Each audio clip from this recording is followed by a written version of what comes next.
you only have the first script so far, but can you talk about how his role in the show and how his perspective, man, maybe on some of the other characters has changed now that he has this information? Well, first, there's no secrets between him and Liv for the first time in the show ever, and also he knows that she essentially killed her boyfriend Drake in order to save his life. I think it's a lot for Cloud to process, this whole zombie thing. I mean, really. I mean, when she stabbed herself, I don't think he would say, "Oh, that's a zombie thing." I don't think he would say that. He just knows that it's dangerous, supernatural. He doesn't know how to quite put it together until he saw those Romero zombies and those Super Max Rager zombies, and then that's when the reality, I think, really hit him. The danger of it. And, Clive is a protector. He wants to protect people. So I think that becomes his overall goal is we have to make sure what happened here in this basement and these zombie things, do not get out into the real world. So I think he's now Team Z. And that's how the relationship changed. He's Team Z now. I was beginning to feel about maybe some betrayal from Liv and Robbie because they kept it from him for so long? I think if the situation wasn't as extreme as it was, I think maybe if he didn't see all that at Max Rager, then yes, absolutely. I think he would have felt resentment. He would have been upset. I think all those betrayal, all those feelings. But I think once you have a zombie on top of you trying to eat your brains, and he's like, I give you a pass. I can let that go. And there's hundreds and hundreds of dead bodies there. I think he can see past that. It would have to be something. It would have to be something that extreme for Clive to get past that.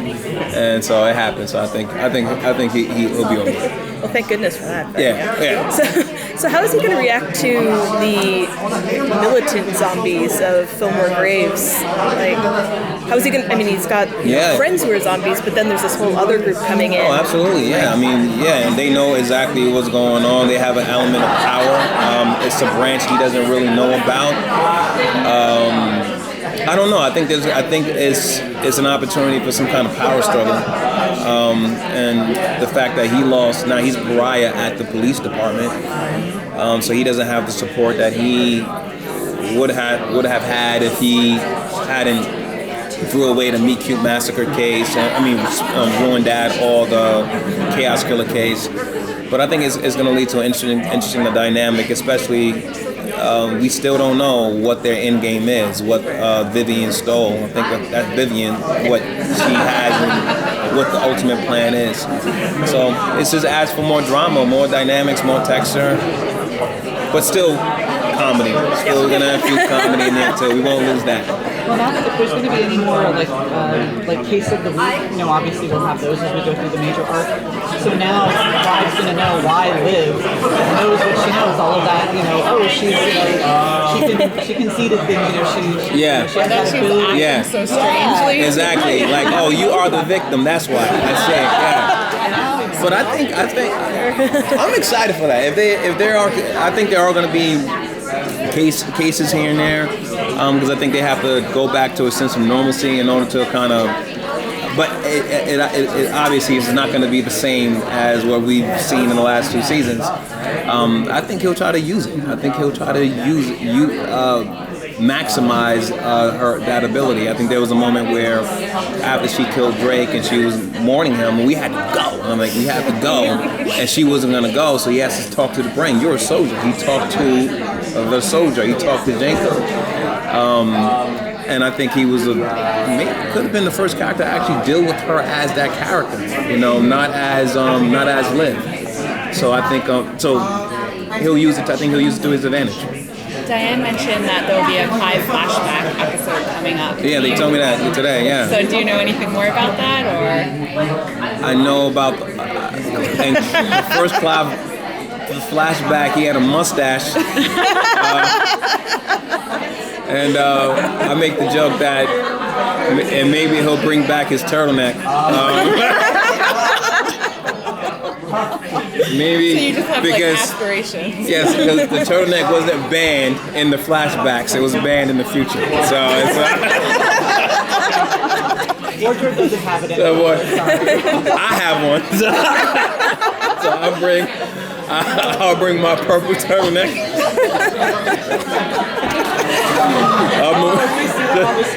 Just bring back.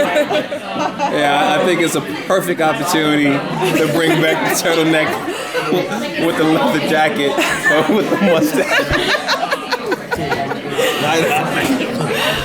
We'll be looking for that. Yes. Yeah. At what point did you find out that Clive would find out?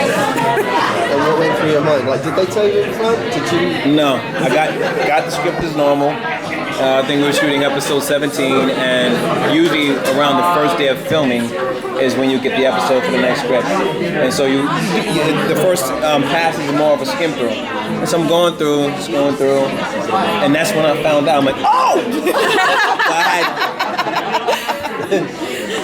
I had no idea. There was no warning or anything. I'm like, I find out the next episode. Well, get out of here. Yeah, we was all surprised. And then Ro was like, you find out. I'm like, yeah, I know. Ro was like, you find out. I'm like, yeah, this is great. Was it a relief?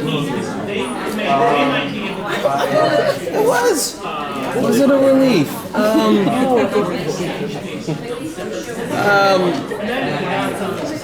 Well, I don't have to ask that question anymore. When do you think Clive's going to be? What do you think Clive's going to find out? But that was always a popular question. So that means I never have to answer that question again. But it was. I like what they did with it. I mean, it was more about how it opened things up now.